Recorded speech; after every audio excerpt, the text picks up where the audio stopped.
দর্শক, মালয়েশিয়ার শ্রম বাজার নিয়ে কথা বলছেন প্রবাসী কল্যাণ প্রতিমন্ত্রী। আমরা সরাসরি চলে যাচ্ছি সেখানে। লোক নিবে এখন আমরা 400 ট্যাক্সি, 500 মোটরসাইকেল যারা বিভিন্ন ডেলিভারির কাজে নিয়োজিত থাকবে। আরো বাদ বাকি আসতেছে, বিভিন্ন সেক্টরে আসতেছে।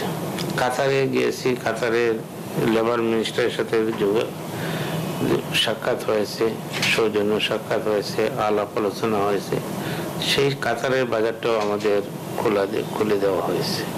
কাতারেও মানুষ নেবে বিভিন্ন পর্যায়ে। ওমান আমাদের দীর্ঘদিনের স্টাক ছিল, সেখানে ওমানের পররাষ্ট্র বিষয় মন্ত্রী, আন্ডার সেক্রেটারি, এরপরে ওমানের ইমিগ্রেশন যারা ডিল করে তাদের সাথে বসেছি, ওমানের লেবার মিনিস্টারের সাথে বসেছি এবং ডিনারেও দাওয়াত দিয়েছিল, সেখানেও আমরা সম্মত হয়েছি। সেখানে যাওয়ার পরে আলাপ আলোচনার ভিত্তিতে আমাদের সবচেয়ে বড় অ্যাচিভমেন্ট যেটা 96,000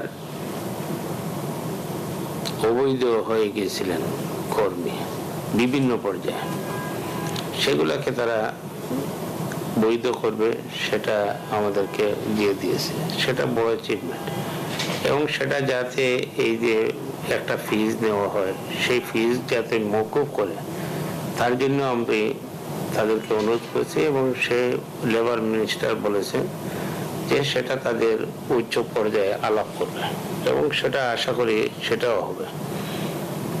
এবং দুবাইতে মানুষ বিভিন্ন ফ্যামিলি ভিসা, ভিজিটার, বিভিন্ন প্রফেশনাল যাতে যাইতে পারে সেই ব্যাপারে তারা প্রায় 10টা না 11টা সেক্টরে মানুষ নিতে পারবে, যাইতে পারবে, কোনো সমস্যা নেই।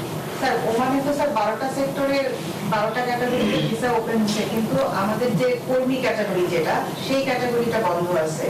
তারা দক্ষ কর্মী নিবে, চিকিৎসক, নার্স, শিক্ষক, ইঞ্জিনিয়ার নিবে, কিন্তু আমাদের এখান থেকে মূলত যারা যায় সেই ক্যাটাগরিটা বন্ধ আছে। এই বিষয়ে কোনো কথা? সেইটা হয়েছে, সেটা পর্যায়ক্রমে খোলা হবে। যখন প্রফেশনাল যাইতেছে তখন দক্ষ যে নিতেছে, তখন অদক্ষ যারা আছে ওরাও যাবে, কারণ সে পর্যায়ক্রমে সেই ব্যবস্থা হবে ইনশাল্লাহ।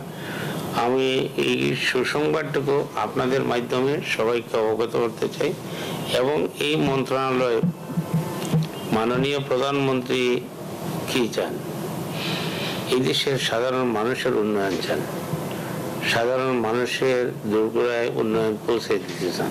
যেভাবে স্বাস্থ্যসেবা, বিদেশে প্রেরণ, তার জন্য আমাদের 104টা টিটিসি কাজ করতেছে, অলরেডি চলমান। 6টা মেরিন ইনস্টিটিউট অফ টেকনোলজি সেটা কাজ করতেছে।